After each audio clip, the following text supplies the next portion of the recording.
Eh bien, bonjour tout le monde, c'est Gexel pour une nouvelle vidéo. Et l'objectif de la vidéo aujourd'hui, ça va être de vous présenter un petit peu comment faire des macros sur Excel.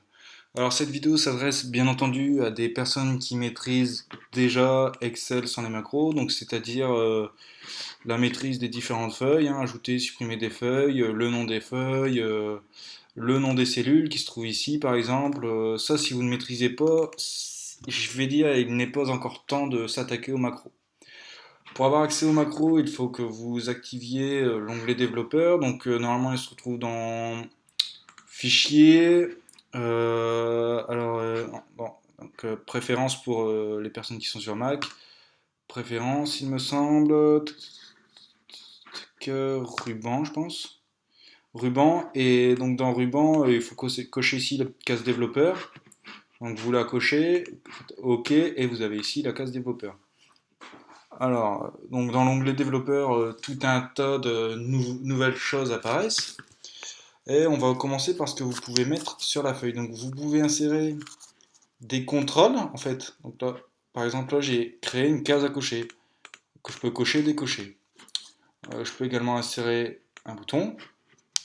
Et donc ce bouton va falloir lui affecter une macro.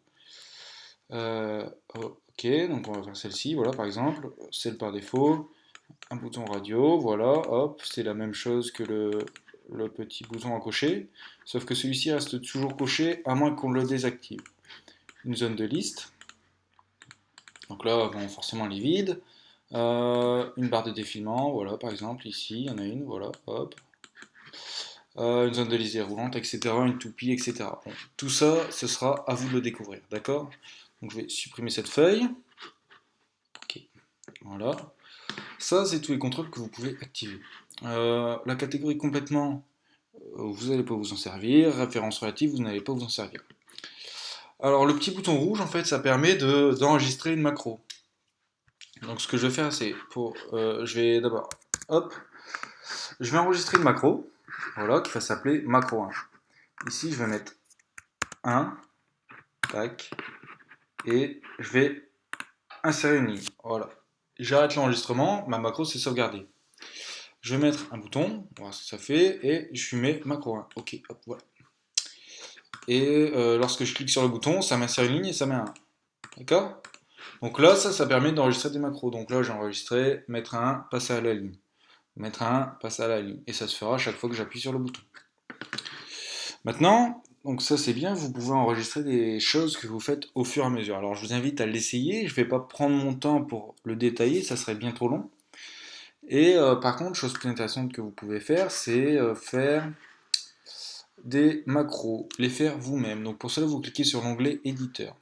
Dans l'onglet éditeur, qu'est-ce que vous avez? Vous avez normalement, vous n'avez pas de module, hein. Le module s'est créé lorsque vous avez enregistré votre macro. Voilà. Votre macro 1, elle est là, c'est celle que vous avez enregistrée, elle s'est enregistrée dans le module.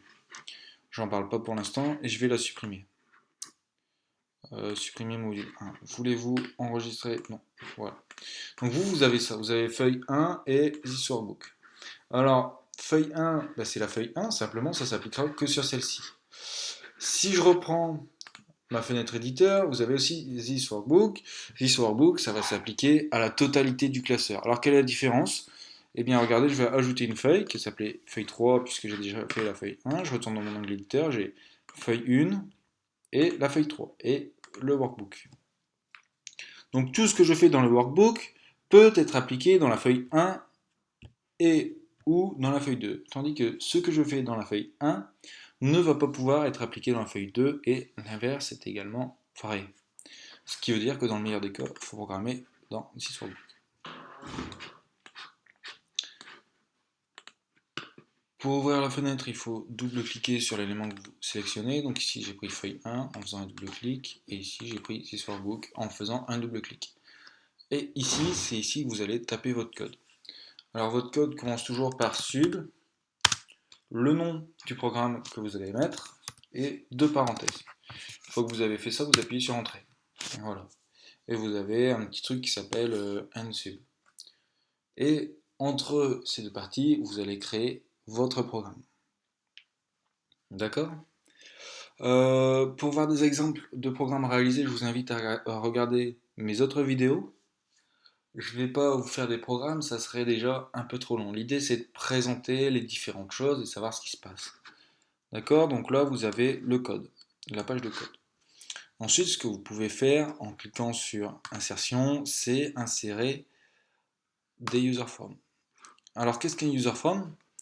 Eh bien en fait c'est un petit écran comme une application dans laquelle vous allez pouvoir mettre plusieurs choses. Vous allez pouvoir mettre des labels, donc c'est autrement dit du texte, des zones de texte modifiables, etc., des listes. En fait, vous allez pouvoir mettre exactement ce que vous mettiez dans votre feuille tout à l'heure avec l'apparition de l'onglet développeur. Alors pour le programmer, il faut double-cliquer dessus et là vous avez un private sub user from, donc un programme qui s'appellera userFrom.click, donc qui se déclenchera lorsque l'on cliquera sur le user from. Alors pour que vous voyez ce que c'est qu'un user from, je vais exécuter mon user from et là je l'exécute. Voilà, et ça me fait ça. C'est ça. Donc là, label 1, c'est un texte. Ici, j'ai pas paramétré, donc je peux mettre ce que je veux. Là, j'ai une liste que je peux remplir. Voilà, en même temps, je fais ça. Ça fait un. Voilà.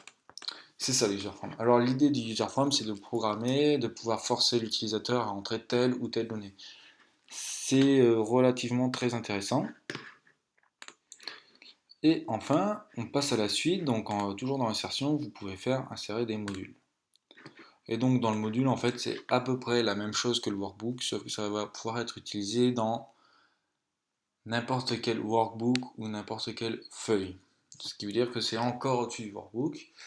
Et donc ce qui est pas mal, c'est si vous appelez par exemple une macro Toto, donc vous lui donnez, donc vous faites sub Toto, hop, hop, voilà. Et vous pouvez l'appeler dans d'autres programmes. Ce qui veut dire qu'un programme peut appeler une fonction, une fonction, une fonction, une fonction, etc. Et au final, on a quelque chose de simple. Ça permet de simplifier le calcul.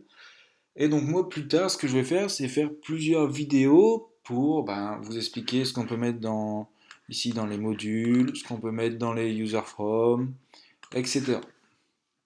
Alors ce que je vous invite à faire, c'est tout de suite regarder la vidéo de la carte de France que j'ai déjà programmée. Comme ça vous la verrez, elle est assez facile, il n'y a pas grand chose dans les fenêtres de code. Et ensuite, je vous invite également, si vous voulez aller un peu plus loin, c'est à regarder la vidéo du théorème de Pythagore. Voilà. Je vous remercie et j'espère que cette vidéo vous a déjà aidé, notamment juste pour la présentation. Voilà.